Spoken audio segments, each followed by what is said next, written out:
Bienvenue dans cette petite série de 8 vidéos où nous allons te présenter notre camping-car en espérant que ça puisse t'aider pour fabriquer ta petite maison sur roue.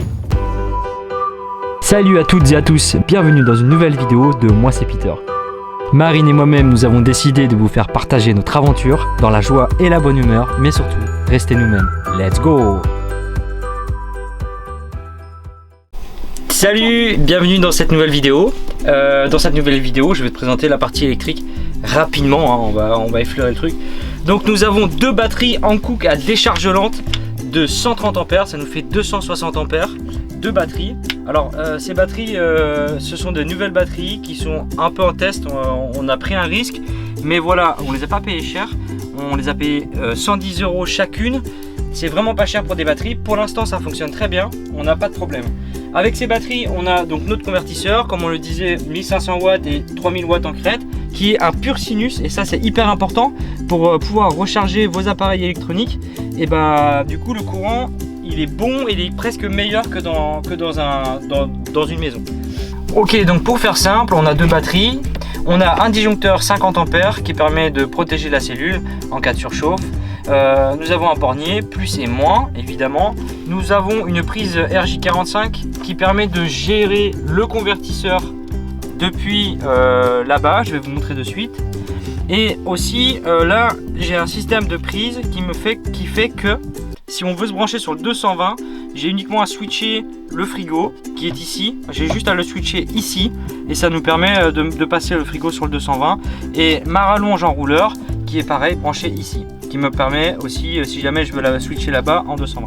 Voilà, nous avons aussi au bout le chargeur de batterie en 220. Quand on est branché, les batteries vont se recharger avec le chargeur qui est derrière les affaires de Marine. Je ne vais pas pouvoir vous montrer. Voilà, il est branché ici. Et ce qu'il faut savoir, c'est que ces batteries avant, il n'y avait qu'une seule batterie qui était placée sous le siège passager. Et du coup, j'ai tout ramené ici. C'est beaucoup plus simple. Visuellement, on peut tout gérer.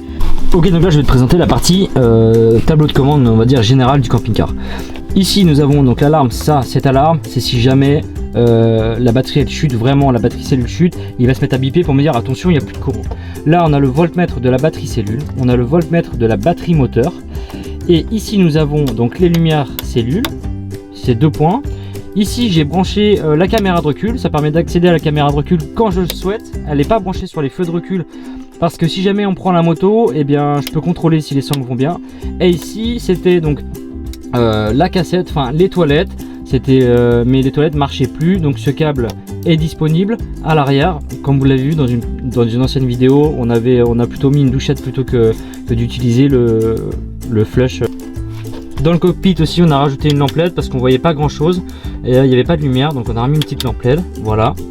Bon, pour clôturer du coup cette partie électrique, on consomme environ 50 ampères par jour. C'est plutôt pas mal, on s'en sort bien, sachant qu'on a le frigo qui est en 220 et qui est branché sur le convertisseur. Donc sachant que le convertisseur aussi lui il est en route tout le temps.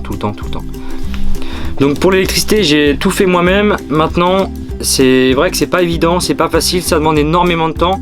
Si j'ai un conseil à vous donner, passez par des gens qui connaissent vraiment la partie électrique, parce que la partie électrique c'est la partie la plus importante. Et aussi une chose importante, c'est tout ce que vous allez ajouter comme les USB, les petits gadgets, les machins.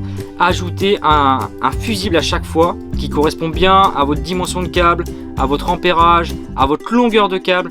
C'est vraiment des calculs, ça se fait pas comme ça, c'est pas un fil rouge sur un fil rouge et un fil bleu sur un fil bleu. C'est beaucoup plus complexe que ça, pardon. Voilà, utilisez des cosses adéquates aussi, ne faites pas du bidouillage. C'est vraiment important, très important. J'espère que cette petite vidéo vous a plu, c'est simple, on fait des petites vidéos simples. Si vous avez des questions, surtout n'hésitez pas à nous contacter, à nous écrire. Voilà, et puis c'est fini pour cette petite série de 8 vidéos. Et on se retrouve pour l'aventure après le confinement. Évidemment, on est pressé, on attend que ça. Je vous dis à bientôt, à tout de suite, ciao.